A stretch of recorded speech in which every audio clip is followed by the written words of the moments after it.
मैं हूं आपके साथ शिरीन और आप देख रहे हैं न्यूज एट 10। सबसे पहले आपको उन 4 खबरों के बारे में बता देते हैं जिन्हें आगे आप इस बुलेटिन में विस्तार से देखने वाले हैं। आज चिन्नास्वामी हादसे पर कर्नाटक सरकार एक्शन में नजर आई। बेंगलुरु के police commissioner, additional police commissioner और इंस्पेक्टर समेत कई लोगों को सस्पेंड कर दिया गया। लेकिन जब इस मामले पर हाईकोर्ट में सुनवाई हो रही थी तो सरकार के इंतजामों की पोल भी खुल गई। आपको बताएंगे, पूरी खबर आगे आपको बताएंगे। बिहार की बात भी होगी, जहां नेता, विधायक, मंत्री बनने के बाद ऐसे हो जाते हैं मानो खुद को भगवान समझने लगते हैं। मुजफ्फरपुर रेप पीड़िता के पिता एक मंत्री से इंसाफ की गुहार लगा रहे थे, लेकिन आरोप है कि मंत्री ने उन्हें धक्का दे दिया और बेटे की कसम खिलाने लगे। 100 साल पहले अंग्रेजों के बनाए पुल आज भी सीना तान कर खड़े रहते हैं, लेकिन इन दिनों जो पुल बनाए जा रहे हैं उसमें तो कई साल में ही कई 2 महीनों में ही मिट्टी में मिल जा रहे हैं। बिहार में पुल गिरने की आपने पहले वैसे कई घटनाएं देखी होंगी, लेकिन आज उत्तराखंड में भी एक पुल पानी में बह गया। आरोप भ्रष्टाचार के लगे हैं। महाराष्ट्र के नागपुर का एक वीडियो चर्चा में बना हुआ है, जिसमें सड़क किनारे रखे हुए बेंच की चोरी कर 2 लोग फरार हो गए। चोरी करने वाले एक पुरुष और एक महिला है। पूरी घटना सीसीटीवी कैमरे में रिकॉर्ड हो गई है। सफेद रंग की स्कूटी में 2 लोग आए, आपस में बात करने की एक्टिंग की, इधर देखा उधर देखा, हर तरफ नजर दौड़ाई।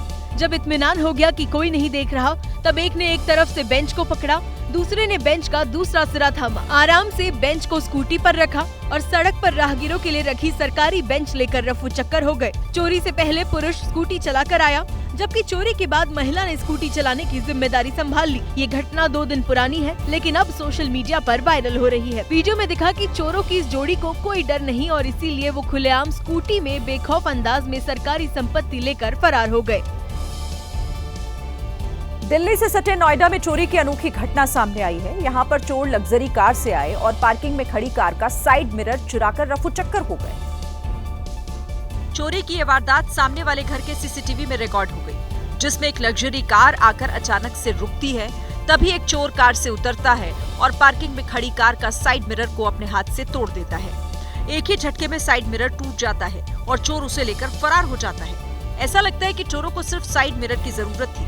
चोरी की यह वारदात नोएडा के सेक्टर 49 के ई ब्लॉक की बताई जा रही है। वहीं पुलिस सीसीटीवी के आधार पर चोरों की तलाश कर रही है। टीएमसी के चर्चित सांसद महुआ मोइत्रा ने जर्मनी में शादी की है। महुआ ने ओडिशा के पुरी से बीजेडी के पूर्व सांसद पिनाकी मिश्रा को अपना जीवन साथी बनाया है। ये शादी गुपचुप तरीके से जर्मनी में हुई। लोगों को इसके बारे में तब पता चला जब सोशल मीडिया पर शादी के बाद की तस्वीरें सामने आई। 50 साल की महुआ मोइत्रा पहले डेनमार्क के फाइनेंसर लार्स ब्रॉडसन के साथ शादी के रिश्ते में थी, लेकिन ये रिश्ता ज्यादा समय तक नहीं चला, दोनों का तलाक हो गया। वहीं 65 साल के पिनाकी मिश्रा की पहली शादी संगीता मिश्रा से हुई थी। दोनों ने 1984 में शादी की थी और उनके 2 बच्चे हैं। हालांकि अब पिनाकी और महुआ ने एक साथ अपना नया जीवन शुरू किया है। महुआ मोइत्रा और पिनाकी मिश्रा की शादी इसीलिए भी खास है क्योंकि ये दोनों अलग अलग पार्टियों के प्रमुख नेता हैं, लेकिन इन्होंने निजी जीवन में एक दूसरे का साथ चुना है। उत्तराखंड के चमोली जिले में पीडब्ल्यूडी द्वारा बनाया गया वैली ब्रिज ढह गया। इस 60 मीटर लंबे पुल को 2 करोड़ 80 लाख की लागत से बनाया गया था। मजदूरों ने आज जैसे ही पुल के सपोर्ट और वर्थ हटाए, वैसे ही पूरा पुल नदी में जा गिरा।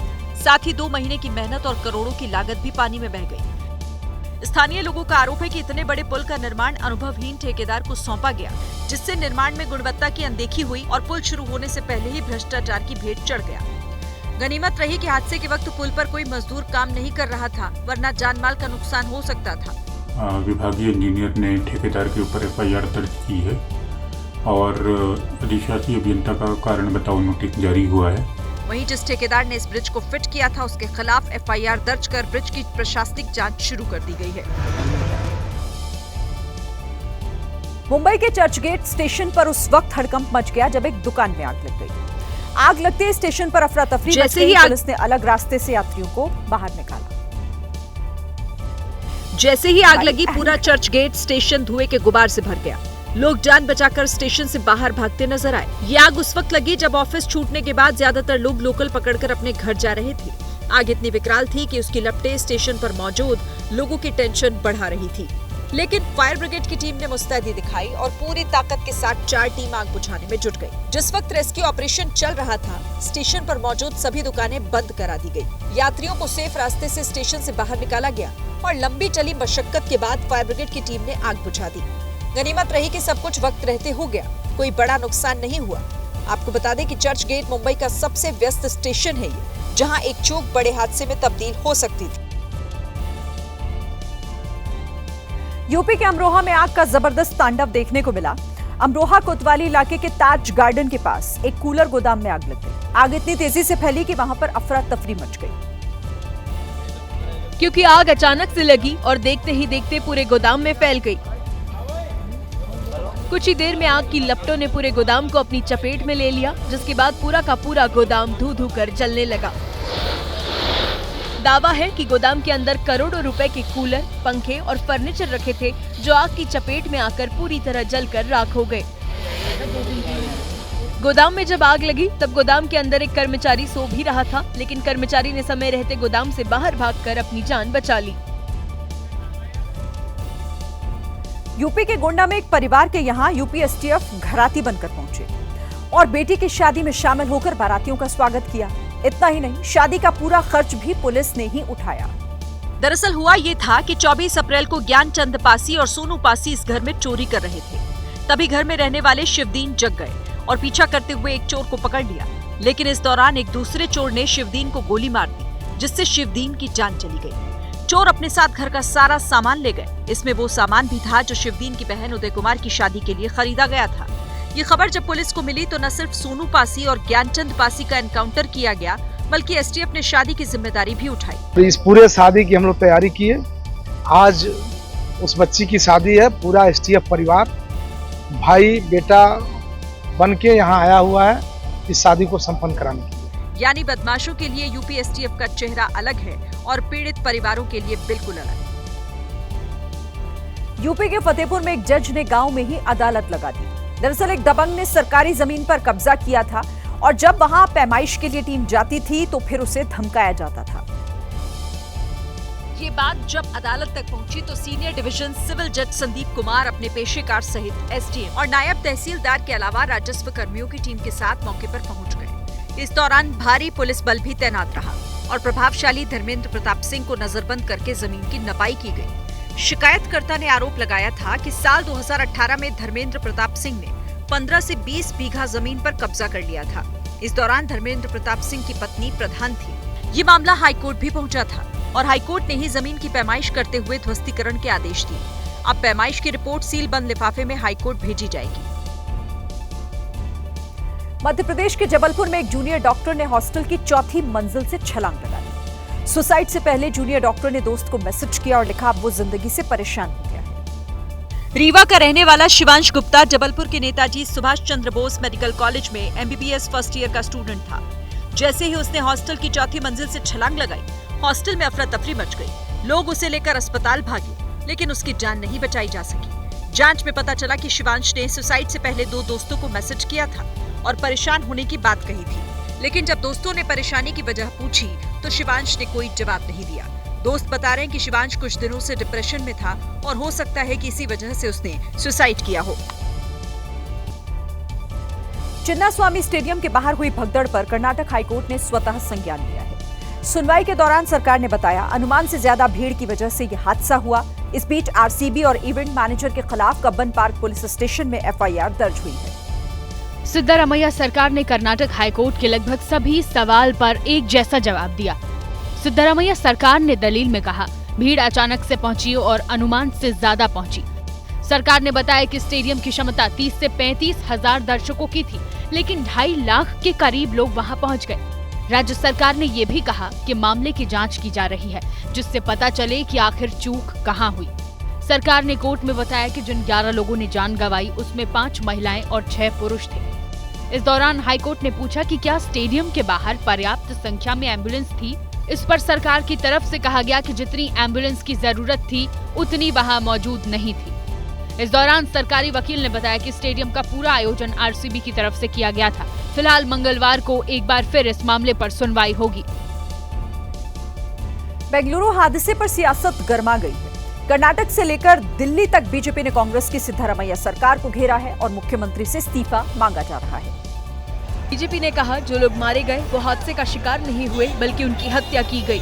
और ये हत्याएं हुई हैं क्योंकि आपराधिक लापरवाही मुख्यमंत्री सिद्धारमैया द्वारा, उप मुख्यमंत्री डीके शिव कुमार जी द्वारा की गई है।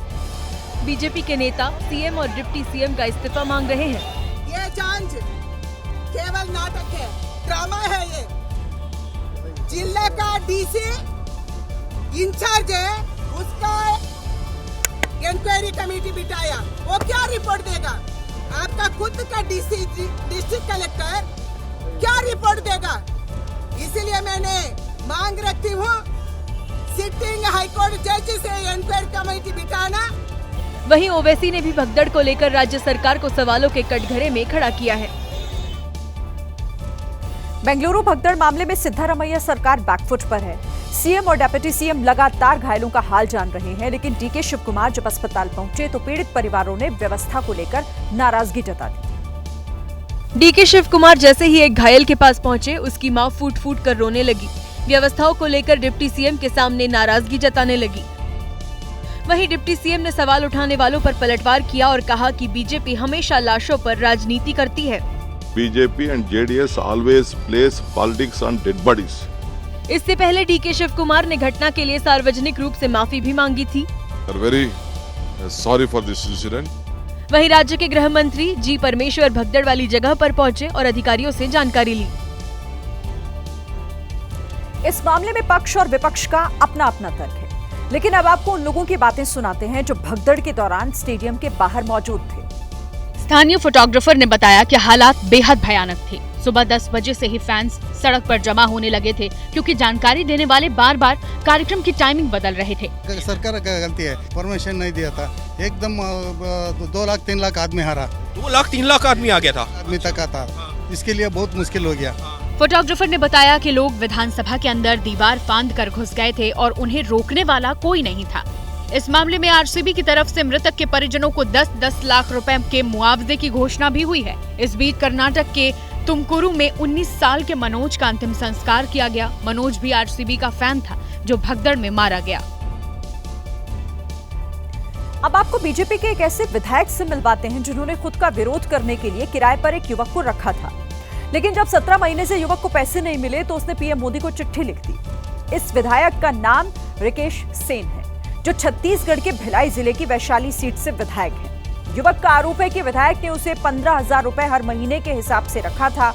युवक ने आरोप लगाया कि पिछले 17 महीने से वो जब भी सैलरी मांगने गया तो विधायक जी टाल देते थे। युवक ने आरोप लगाते हुए दावा किया कि विधायक ने एक बार तो यहां तक कह दिया कि जैसे 15 लाख रुपए वाली बात जुमला थी, वैसे ही 15,000 रुपए का वादा भी जुमला था। इस बार युवक ने सहायक श्रम आयुक्त से लेकर पीएम मोदी से विधायक की शिकायत कर दी है। युवक का नाम अली हुसैन सिद्दीकी है, जो खुद को विधायक के बचपन का दोस्त बता रहा है। इस मामले में विधायक ने तो कोई जवाब नहीं दिया, लेकिन उनके मीडिया प्रभारी ने आरोपों को झूठा जरूर बता दिया है। लेकिन ये बात भी सच है कि कुछ दिन पहले विधायक जी ने खुद ये स्वीकार किया था कि उन्होंने अपनी आलोचना करने के लिए एक लड़के को रखा हुआ है। विधायक ने कहा था कि जब लोगों ने उनकी आलोचना करनी बंद कर दी थी तो वो टेंशन में आ गए और एक लड़के को हायर किया था। युवक ने पीएम मोदी से अपील की है कि 17 महीने के हिसाब से उनका 2,55,000 रुपए का बकाया उसे दिलवा दिया जाए। आगे बढ़ते मध्य प्रदेश के मंत्री कैलाश विजयवर्गीय अपने एक बयान को लेकर एक बार फिर सुर्खियों में है। मंत्री जी का कहना है कि उन्हें छोटे कपड़े वाली लड़कियां अच्छी नहीं लगती। कैलाश विजयवर्गीय इंदौर में पार्टी के एक कार्यक्रम में बोल रहे थे और वहीं उन्होंने अपने दिल की बात कह दी। मेरे को तो कम कपड़े वाली अच्छी नहीं लगती है। हाँ, मेरे से कई बार सेल्फी खिंचाने आती है बच्चियाँ, तो मैं कहता बेटा अच्छे कपड़े पहन के आना, फिर खिंचाना मेरे साथ, मैं मना कर देता हूँ। मंत्री जी ने यह भी बताया कि उन्हें किस तरह की लड़कियां अच्छी लगती हैं। कि हमारे यहाँ क्या है कि अच्छा पहने लड़की, अच्छा श्रृंगार करे, खूब अच्छे गहने पहने, अच्छे सुंदर कपड़े पहने, तो उसको बहुत अच्छा मानते हैं, यार बहुत सुंदर है। पर विदेश में जो कम कपड़े पहनती है ना, उसको अच्छा मानते हैं। अब उनकी सोच है, तो ऐसा कहते हैं कि भाई कम कपड़े पहनने वाली लड़की जिस प्रकार सुंदर होती उसी प्रकार कम भाषण देने वाला नेता भी बहुत बढ़िया होता है। अब कांग्रेस ने कैलाश विजयवर्गीय की सोच पर सवाल उठा दिए हैं। बिहार में कानून व्यवस्था को लेकर सियासी माहौल गरमाया हुआ है। इस बीच मुजफ्फरपुर रेप पीड़ित बच्चे के परिजन को धक्का देने वाले मंत्री का वीडियो वायरल हो रहा है। आपको बता दें कि इसी साल बिहार में विधानसभा का चुनाव है।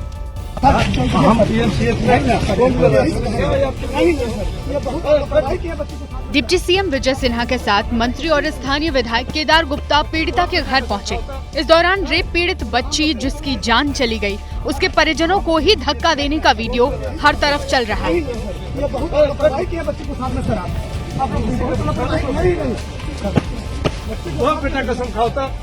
पीड़ित के परिजन ने अस्पताल पर लापरवाही बरतने की शिकायत की तो मंत्री को गुस्सा आ गया। मंत्री ने न सिर्फ धक्का दिया, बेटा कसम कहने की बात भी कह दी।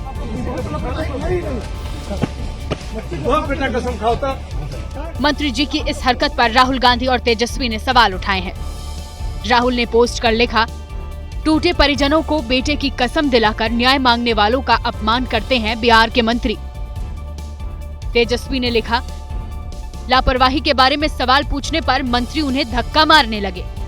बिहार में कानून व्यवस्था को लेकर सियासी माहौल और गरमाने के आसार हैं।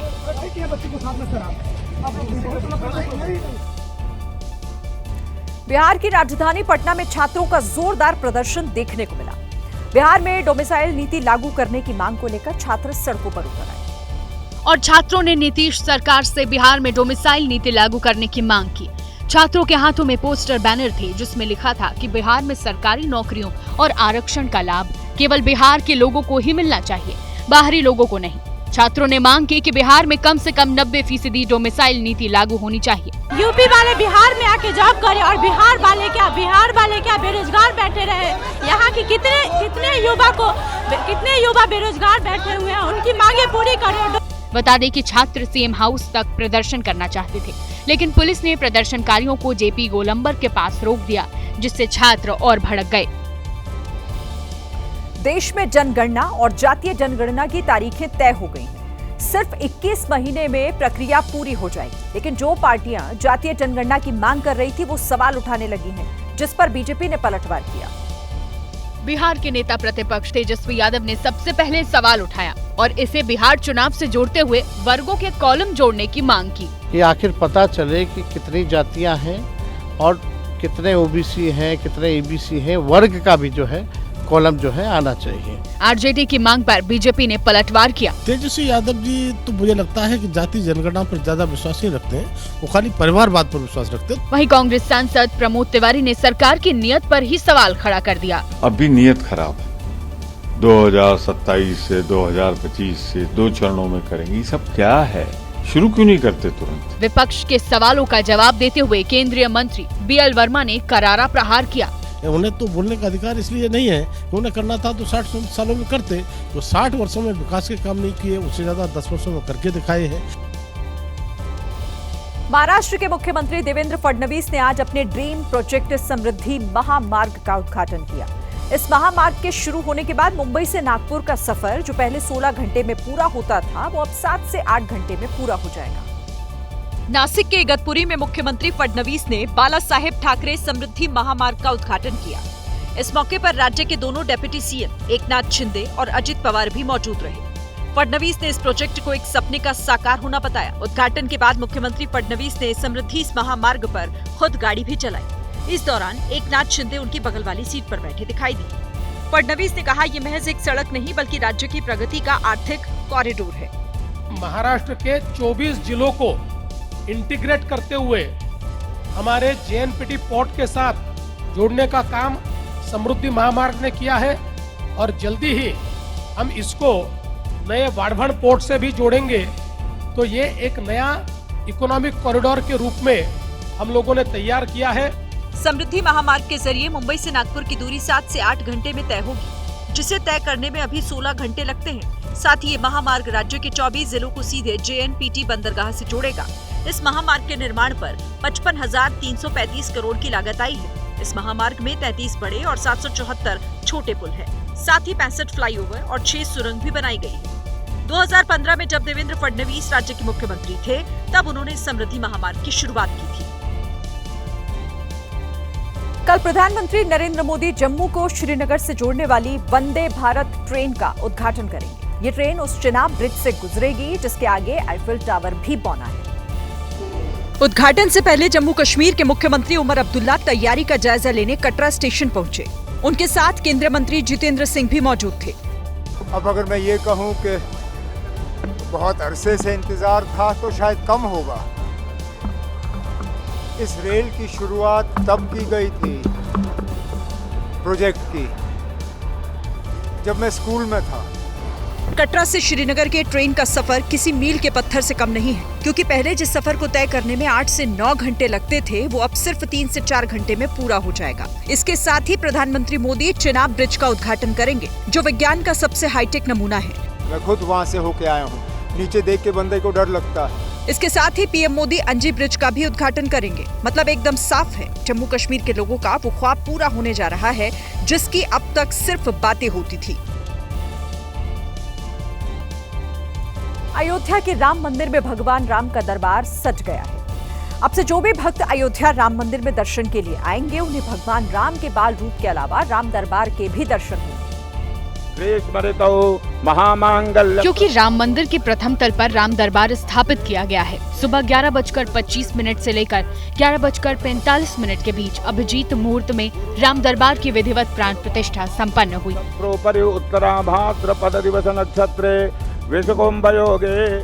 प्राण प्रतिष्ठा कार्यक्रम अयोध्या और काशी से आए 101 आचार्यों ने संपन्न कराया। 17 मिनट तक ये प्राण प्रतिष्ठा कार्यक्रम चला और इस दौरान पूरा राम मंदिर प्रांगण मंत्रोच्चार से गूंज उठा। अयोध्या राम मंदिर से राम दरबार की जो झलक सामने आई, उसमें सिंहासन में विराजे भगवान राम और माता सीता की बेहद सुंदर और मनोहर प्रतिमा दिखाई दी। इसके अलावा राम दरबार में भगवान राम के परम भक्त हनुमान और भगवान राम के तीनों भाई लक्ष्मण, भरत और शत्रुघ्न की प्रतिमाएं विराजमान है। मंदिर में जब राम दरबार की प्राण प्रतिष्ठा हो रही थी, तब सीएम योगी आदित्यनाथ भी वहीं मौजूद थे। योगी आदित्यनाथ ने सबसे पहले भगवान रामलला के दर्शन किए और फिर राम दरबार के प्राण प्रतिष्ठा कार्यक्रम में हिस्सा लिया। और राम मंदिर से जो तस्वीरें सामने आई, उसमें दिखा कि सीएम योगी आदित्यनाथ ने सबसे पहले भगवान रामलला की आरती उतारी और फिर राम दरबार की प्राण प्रतिष्ठा अनुष्ठान कार्यक्रम में शामिल हुए।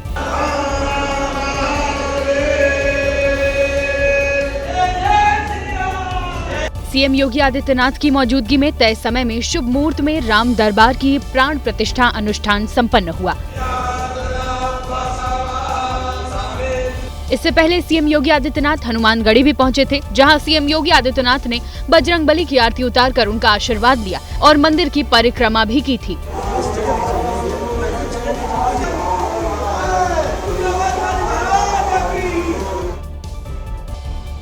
और अब बात केंद्र में मोदी सरकार के 11 साल के कामकाज की।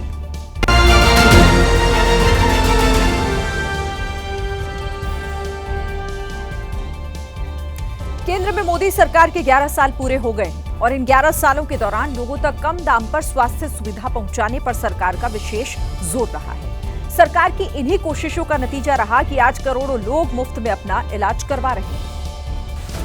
यूपी के मुजफ्फरनगर के रहने वाले सरवर रजा अचानक तबीयत खराब होने के बाद दिल्ली पहुंचे।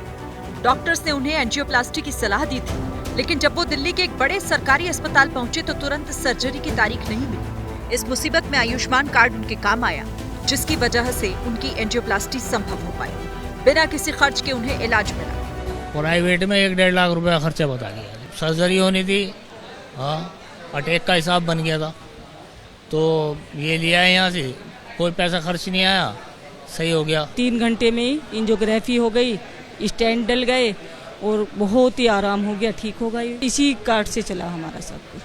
सिर्फ सर्जरी ही नहीं, बल्कि दवा के मामले में भी केंद्र सरकार की योजनाएं लोगों को लाभ पहुंचा रही है। पटना के गार्डनर हॉस्पिटल में बना जन औषधि केंद्र त्रिलोकीनाथ केसरी जैसे बहुत से लोगों के काम आ रहा है। जो दवा त्रिलोकीनाथ केसरी बाहर 220 रुपए में खरीदते थे, वो यहाँ 70 रुपए में मिल जाती है। 2 से दवाई खा रहे हैं और हम सिटेक्सा खाते हैं और ग्लाइकोमेट 5 खाते हैं, सब दवा खाते हैं और जैसे सिटेक्सा हम लोग मार्केट में 220 रुपये MRP है, 220 में लेते थे, लेकिन अभी यहाँ पर 70 रुपये MRP 70 में मिल जाता है हमको है। और ग्लाइकोमेट 5 लेते हैं, उसका 58 पे कुछ MRP था पहले, लेकिन यहाँ पर 17 या 18 रुपये बस में मिल जाता है हमको। पिछले 11 सालों के दौरान केंद्र सरकार ने आम लोगों की मदद के लिए स्वास्थ्य के क्षेत्र में कई कदम उठाए हैं। 55 करोड़ लोग आयुष्मान भारत योजना का लाभ उठा रहे हैं। 16,000 जन औषधि केंद्रों के जरिए बाजार के मुकाबले 50 से 90% तक सस्ती दवाएं मिल रही हैं। मिशन इंद्रधनुष के माध्यम से लगभग 7 करोड़ महिलाओं और बच्चों को जीवन रक्षा मिल रही है। कोरोना की लहर के दौरान देश में 220 करोड़ वैक्सीन की डोज दी गई। इतना ही नहीं, आज देश में इलाज के लिए 23 एम्स और 2000 से ज्यादा मेडिकल कॉलेज हैं।